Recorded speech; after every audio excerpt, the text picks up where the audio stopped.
So my name's Angela and I'm one of the physiotherapists here at Atherton Physiotherapy and Sports Injury Clinic.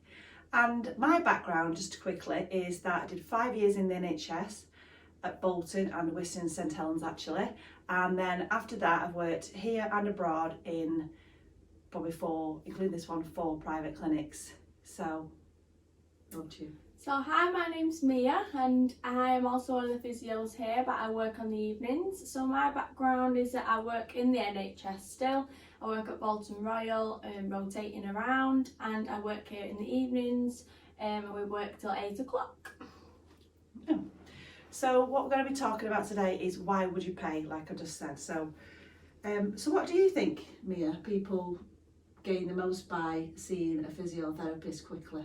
So I think that one of the major things is definitely reassurance. So I think it's very dependent on your perception of pain and how you've been brought up. Sometimes you don't know whether to push through pain or just to stop and not do anything. So I do think one of the big things is coming to physio so soon when you've got an injury is to know whether it's best to move or it's best to rest it and get it looked at, maybe by the hospital or something else. For example, you could have like a knee injury, you've twisted it, it's really swelled, and some people would think, oh, just push through that pain, but we probably wouldn't be recommending that. Or you could have like sciatic pain where you can be really scared to move because it can be really painful, but we do actually promote walking with that. So it's important to get the right advice quickly, so you're doing the best thing for your body and also for your recovery, I would say. Yeah, definitely. Definitely. What do you think one of the main reasons is people come to physio so soon? Well, I think that, the downside is, what is the alternative? The alternative is waiting, isn't it? So these days, your surgery may actually have a physiotherapist there, but they're in that capacity. They're not really there to treat you as such. They're there to assess you and give you some advice. But other than that, you're being referred to the musculoskeletal clinical assessment team at either, usually, isn't it, Lee or Bolton, isn't it? Mm-hmm. So then you're waiting. So you're waiting anything from 6 weeks that's on a good day, but at the moment in the COVID pandemic, talking like 3 months, 4 months until you actually see somebody. Probably longer now. It's probably could 10 be. months. Yeah. And then what happens when you get there? So you get assessed by a physiotherapist, and but your treatment, if you need treatment, that doesn't start. They've got to then refer you to their physio team at the hospital. So the downsides of waiting, well, there are quite a lot actually. I mean, number one, like Mia basically said before, is you won't know whether or not you should be or pushing through the pain or not pushing through the pain. Sometimes it is a good idea to do the no pain, no gain, and then other times not. It depends on what structures are involved. So by coming and getting a diagnosis, you're going to get to know exactly what's going on and what you yourself can do about it. Mm-hmm. So there's a lot of power in that, isn't there, Mia? Mm-hmm. We typically have people that they tend to have an activity, a hobby or an activity, and they might be carrying on with that, or they might be stopping that based on what their friends have said. And I just think that the downside is, as well, is on that note, is that you've got to listen to well-meaning friends and try and look on Google to see if you can help yourself. But is that the right information? Not often. No, I Google things all the time and it tells me about all sorts of stuff. I get worried. Exactly. So this is the thing. It's more to do with what is the flip side is, if you wait, what are the flip side? So the other thing is that when something's a new problem, we can usually get it better faster because we're giving you all that information that you need to help yourself, don't you? Otherwise, you can get chronic, and then what happens when people get chronic? Chronic means like a longer term problem. Yeah. What happens then? It's a lot harder to treat. If something's acute, usually we have like a quicker turnaround with pain, don't we? So we get we can resolve things a little bit quicker because it's only just happened to the body. When you're getting more chronic pains, you start to adapt more with the way you're walking and things, so you've got longer term problems really.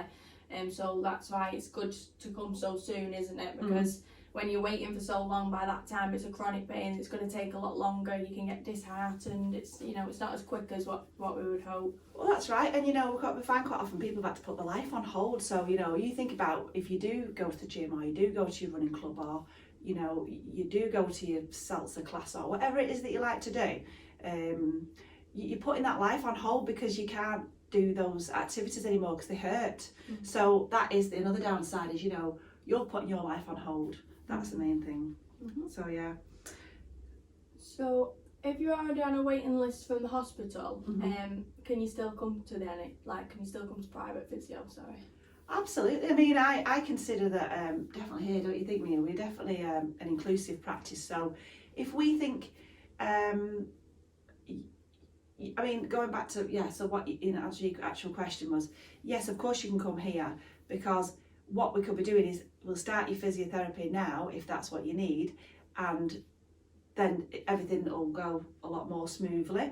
So what happens is, when you come here first, we'll give you a diagnosis and we'll start to work on your problem with you. Now, say if you need a course of physiotherapy that's anything from 3 to 6 sessions, that's the usual. In fact, the average is actually 4 sessions of physio, isn't it? Between 4 to 5 sessions of physio. So that's like a course of physiotherapy. Now, when you get to the musculoskeletal clinical assessment team in the NHS, and you've already had your course of physiotherapy, the assessor person there will know this, because we'll write them a letter, and then if you're still not better, it's doubtful that they'll then offer you physiotherapy because you've had a course of physiotherapy. So they will then organise some investigations for you. So basically it's a way of, getting through the system quicker, really, really quickly and efficiently. Mm-hmm. So that's the main thing. And also you find that quite a lot of people have got schemes at work, they're called cash plans. Mm. So what do we have? Simple Health Shield, there, some of the cash plans. So basically it helps the affordability side as well. Yeah. So do people, we get asked, do you need to have a referral to come here? Yeah, no, we don't need a referral to come into a private physio clinic from the GP, that is. But one thing that is good is that we are medically trained, so anything that comes through the door, we're trained to screen in a certain way out of different pathologies or anything that could be a bit sinister. So we can kind of rule that out, and if we did have any sort of indication that there was something there, we would send you straight back to your GP with a letter, or we might even send you to A&E.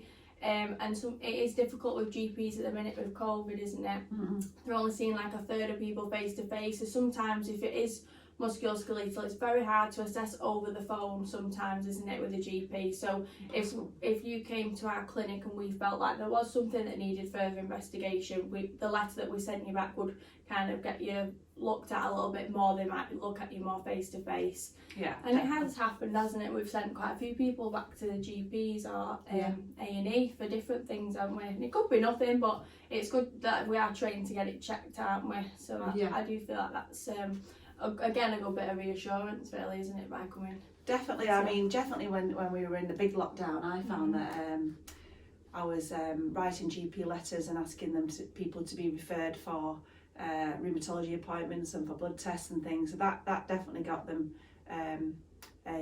either a referral to a specialist or a face-to-face with a doctor that was unsure. So absolutely, yeah. We've had people diagnosed with Parkinson's disease, and although physios can help that in the initial phases, you need to be on the right medication. We've had people diagnosed with Graves' disease from a blood test. When somebody presented here with some, although they seem like musculoskeletal symptoms, which they were, the story didn't really fit with why this really fit and active person suddenly started breaking down and getting various aches and pains in different places. So I asked the GP to do some blood tests, and it came up that they got an overactive thyroid. So we are medically trained. That is the difference between like somebody such as ourselves and a chiropractor or an osteopath. We're more in line with the general medical model, so we fit with the what the GPs and the doctors and everything are thinking and their working model. So in summary, really, the word of why you would come is like Mia said, reassurance, Mm-hmm. the speed at which you could be seen, Yeah. isn't it? Like we would see people, what we typically once a week, Yeah. but we can see them twice a week, can't Yeah. we, if they're in a lot of pain? Yeah.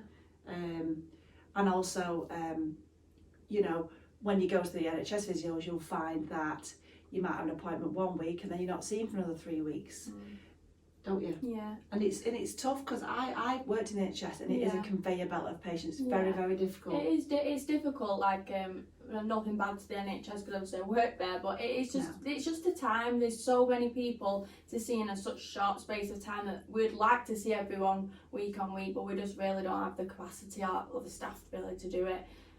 So that is the benefit of private as well, isn't it? Because if you get a pain on a Sunday, you could be seen by the Monday, Tuesday. Exactly. That's again the difference. Exactly. And then the other thing was, you know, so frequency of treatments also, and regularity of the treatments, like I said, but also treatment time. So we'll give you like, if you need it, like up to half an hour for a follow-up, whereas it's more like 20 minutes in the NHS. And I remember when I worked in the NHS as well, when I initially saw somebody for the first time, I was told to assess them only and not to treat them. So again, when you come here, you get your treatment at least started with some either exercise or some good advice or a little bit of hands-on treatment. And that's the other thing.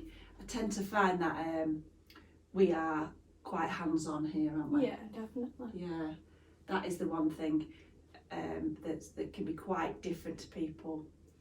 So, and that basically concludes for today, doesn't it? I hope you've learned something there. And like I said, we're not in competition with NHS at all. We see them as our allies, you know, and we'll, if you've got private help, we'll refer you on, if you need to, through your private health scheme to get you in front of the specialist. And often people want names of people that we recommend, and we're quite happy to do that. We know some good spinal specialists and some good knee specialists from all those networks that we've made over the years.